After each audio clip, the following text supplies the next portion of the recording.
You're watching CW Montana. This is the MTN 9 o'clock news. Good evening, everyone. Thanks for joining us in the middle of your week. I'm Jeanelle Slade. A busy night across Montana. State-of-the-art balloon buildings up and running on the campus of MSU in Bozeman. We'll take you inside for a look. Plus, more workers are out of jobs near Butte as another major layoff cuts staff at the Golden Sunlight mine. And Montana making progress in its fight to end opioid abuse. We'll have the positive results from the latest report. But first, a video that brought Montana Border Protection and U.S. Customs into national headlines last year came before a federal judge today.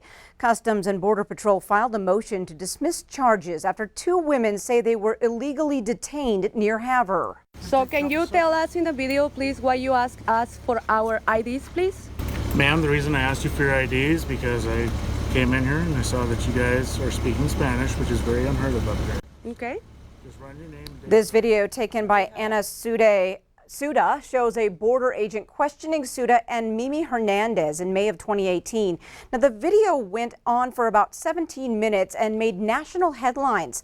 Today, the ACLU of Montana and a U.S. Customs representative made their cases in Great Falls. The ACLU is suing Border Protection for compensation and also for the court to issue an injunction to prevent this from happening to others. Border Patrol says the agent did not racially profile and that one cannot prove that substantial or immediate injury occurred after that incident. The ACLU of Montana says otherwise.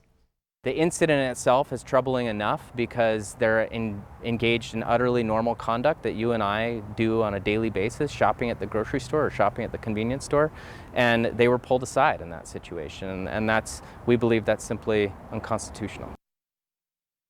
If dismissed, the ACLU will proceed with claims against the Border Patrol agent and the U.S. government. Well, he may be out of prison, but Barry Beach is still not entirely a free man. Today, Roosevelt County denied Beach's petition to get off of probation early.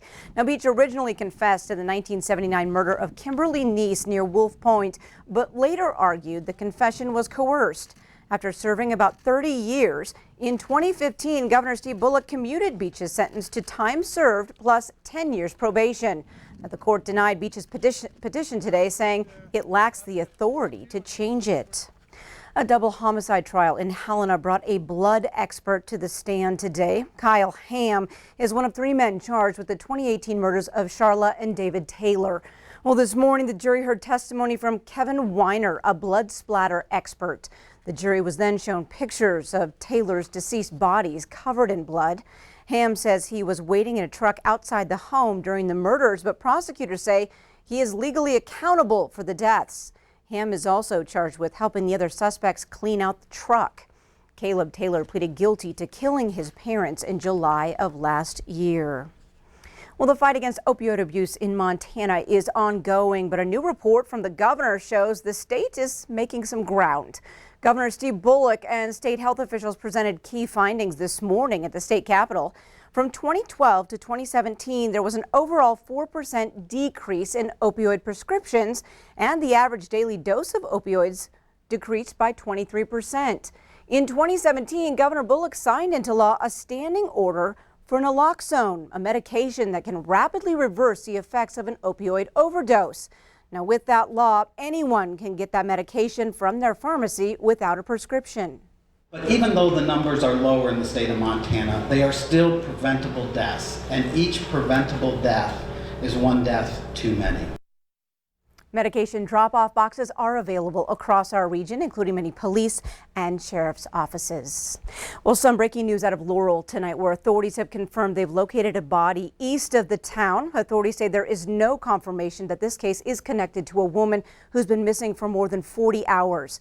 Dozens of friends, volunteers, and authorities gathered today, scouring open land north of Laurel in an effort to find something. 57-year-old Lori Bray was last seen leaving her Laurel workplace early Tuesday morning. Her car found hours later and miles away near the Laurel Cemetery.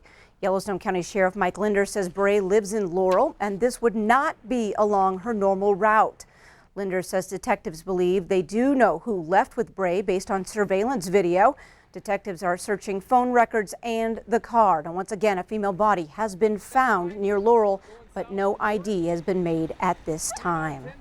Well, after 20 years and millions of dollars spent for cleanup, the responsibility for Libby Asbestos monitoring should be handed off next April. For years, crews have eradicated asbestos from the operations at W.R. Grace Mine that spread contamination throughout Libby and Troy, Montana.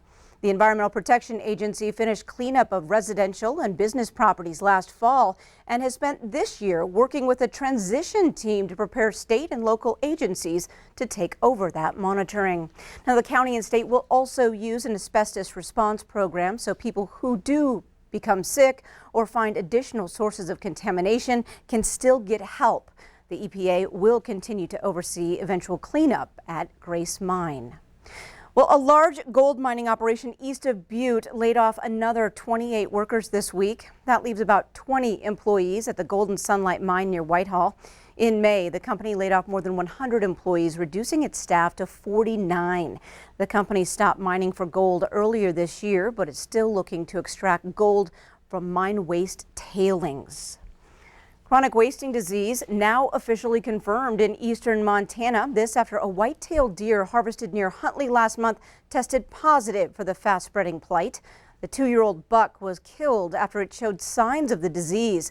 The discovery now creates a CWD management zone that encompasses all of Yellowstone County and part of Bighorn County.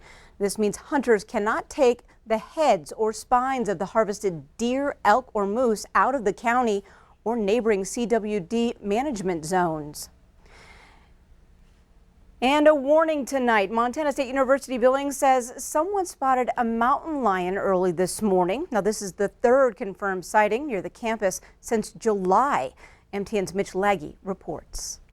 It was here near Mountain View Boulevard that at 7:10 a.m. Wednesday morning, a mountain lion was spotted roaming the area just north of the MSUB Alterowitz Gymnasium. Campus police say that the mountain lion was headed north towards the upper section of Mountain View Boulevard. University police checked the area, but were unable to locate the mountain lion. Bob Gibson with Montana Fish, Wildlife and Parks says big game sightings in Billings are more common than you may think. Just need to be aware. I mean, it's we're not saying don't go out at night or don't take your kids out, but just be aware so that there isn't a chance encounter with a cat. The lions that Billings has been seeing over the summer are just passing through, and they're nothing to be afraid of. They're acting like lions. When people come and when dogs come, they go away, they run away. And so they're acting just like they should, and so there's nothing that Fish, Wildlife and Parks is going to try to do to change what they're doing now. Now, in the unlikely event of a mountain lion encounter, Bob Gibson offered up a few safety tips. Number 1, do not approach the animal and always leave it a route to escape. Number 2, keep your eye contact and pick up any small children if possible. Number 3, raise your arms to make yourself appear larger, and even your coat if possible. Remember, the animal does not really want to have anything to do with you in the first place. And finally, in the unlikely event of an attack, people have successfully fought back with sticks, rocks, and even their bare hands. Reporting in Billings, Mitch Laggy, MTN News. Well, thanks, Mitch. Now, FWP reminds us that mountain lions are common in the Yellowstone Valley and often move through the Alkali Creek area to hunt. Well, after more than 30 years of dreaming, expansion, the county airport in Hamilton is close to reality. Ravalli County commissioners are now finalizing a deal for nearly $600,000 in federal planning money. The FAA has already committed more than $11 million to the project. Now, the plan calls for a new 5,200-foot-long runway, which will be vital considering the airport's importance during the summer fire season. Now, if all goes well, construction could begin next spring or summer with runway completion in 2021. Now, the county is also working with the city of Hamilton to extend some services to the airport to help with the expansion and its economic impact. Well, after 3 Montana State gymnasiums crumbled last spring, Bozeman students lost tens of thousands of square feet of fitness space. Well, as of this week, they now have options. MTN's Cody Boyer takes us inside the pop-up domes to show you what they're all about. Just getting this in place in such an accelerated timeline has really been feet. From the outside, the white domes bear a coincidental resemblance to the Fieldhouse Dome nearby. But from the inside, what's holding them up is entirely different. So welcome to the dome. We got the tour, including a trip through the airlock. This one holds 4 multi-purpose courts. You can see we've got 2 of them over here. 2 more on the other side. 4 full courts in the North Dome, 2 all NCAA regulation wood in the South. MSU spokesman Michael Becker says this space is nearly equal to what's gone. Between this and South Dome, we're looking at about 60,000 square feet. Throughout each dome, sensors are at work. The domes have their own defense mechanism against nature. That can help sense when there's pressure differences. Let's say there's a spot of snow on the roof. It can adjust for that. These domes coming in, your ears pop. The air pressure in here is top of the line. It's warm in here, so that keeps the cold outside. If you're in here playing sports, you stay that way. You come in and it's really incredible. You don't feel like you're in a plastic bag at all. Students like Freeman Marshall, they say it's like stepping into the space age. We had a pretty intense training to make sure that people weren't leaving the door open for more than a minute. And importantly, she says it removes the threat of a collapse from happening again. I think it's a great way to expand space, to get more of the student body athletic, and to prevent the roof caving in. It's really, really interesting. In Bozeman, Cody Boyer, MTN News. Thanks, Cody. And officials say it will take some years before a plan or a design for a future permanent gym space will come together. Well, still to come on the MTN 9 o'clock news, Airbnb gains popularity in Butte, but not everyone is happy. We'll tell you why in just a bit. But first, how's the weather looking, Bob?